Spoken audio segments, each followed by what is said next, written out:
Hello दोस्तों, आज की कहानी अगर अच्छी लगे तो प्लीज़ मेरी वीडियो को लाइक और चैनल को सब्सक्राइब करें। सुहाना की शादी एक सुखी संपन्न परिवार में हुई थी। शादी को महज अभी 1 साल ही हुआ था, पर 1 साल कैसे बीत गया उसे पता ही नहीं चला। ससुराल वालों से इतना प्यार जो मिल रहा था, सास और उसके बीच का रिश्ता इतना प्यारा था कि लोग देखकर कहते कि माँ बेटी का रिश्ता है या सास बहू का रिश्ता।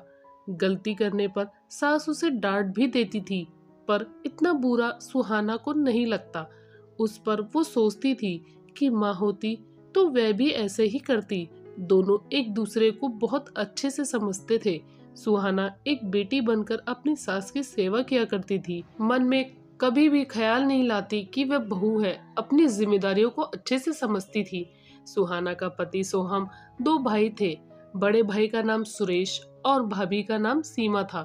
यूं तो सीमा भी सब कुछ अच्छे से करती थी, पर उसे सुहाना का यूं सासू माँ के साथ घुलना मिलना बिल्कुल पसंद नहीं था। वे चाहती थी कि घर में हर तरफ सिर्फ उसकी ही बातें हो, लोग सिर्फ उसी की ही तारीफ करें। क्योंकि सुहाना घर में सबसे छोटी थी तो उसे सबका प्यार भी मिलता था। सुहाना की सास अपनी दोनों बहुओं को प्यार करती थी। सुहाना दिन रात अपने पति सुरेश को कहती रहती थी कि इस घर में अब उसे मान सम्मान नहीं मिलता। सारे लोग दिन रात सुहाना सुहाना ही करते हैं। सुरेश उसे समझाता था कि ऐसे कोई बात नहीं है, तुम्हें गलतफहमी हो रही है। अगर तुम्हें इस बात से तकलीफ होती है तो तुम माँ से जाकर बात करो। सुरेश, तुम मेरी बातों को नहीं समझ रहे हो। सारा दिन लोग देवर और देवरानी की ही बातें किया करते हैं, जैसे मेरा तो इस घर में कोई पूछ ही ना हो। अब मुझे अलग रहना है, मैं यहाँ एक पल नहीं रहना चाहती हूँ। सीमा, तुम गलत कह रही हो। तुमने एक घर में कभी 2 चूल्हे आज तक सुने हैं? ये सब हमारे यहाँ नहीं होता। तो ठीक है सुरेश, तुम माँ को ही बांट दो। माँ हम लोगों के साथ रहेगी, पर मुझे सुहाना के साथ एक पल भी नहीं रहना है।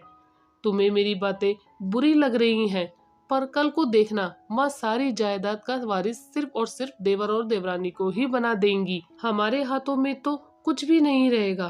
तुम्हें आज मेरी बात समझ नहीं आ रही है ना? पर कल जब ऐसा होगा तुम मुझसे कुछ कहने मत आना। दरवाजे पर खड़ी सास ये सब कुछ सुन लेती है और फिर वह चुपचाप आंगन में जाकर बैठ जाती है। कुछ देर बाद सुरेश कमरे से बाहर निकलता है तो देखता है माँ के हाथों में चोट लगी है। माँ, ये चोट आपको कैसे लगी? बस बेटा, खिड़की लगा रही थी तो उंगली उसमें पड़ गई और लग गई।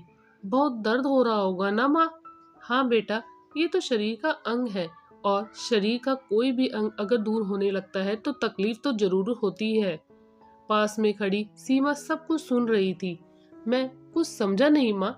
जब तुम दोनों माँ बाप बनोगे तो समझ जाओगे। एक माँ बाप के लिए अपने 2 बच्चों के बीच चयन करना कितना मुश्किल होता है, एक अच्छी परवरिश के लिए। फिर जब बच्चे बड़े हो जाते हैं तो माँ बाप को ये चुनने के लिए क्यों मजबूर कर देते हैं?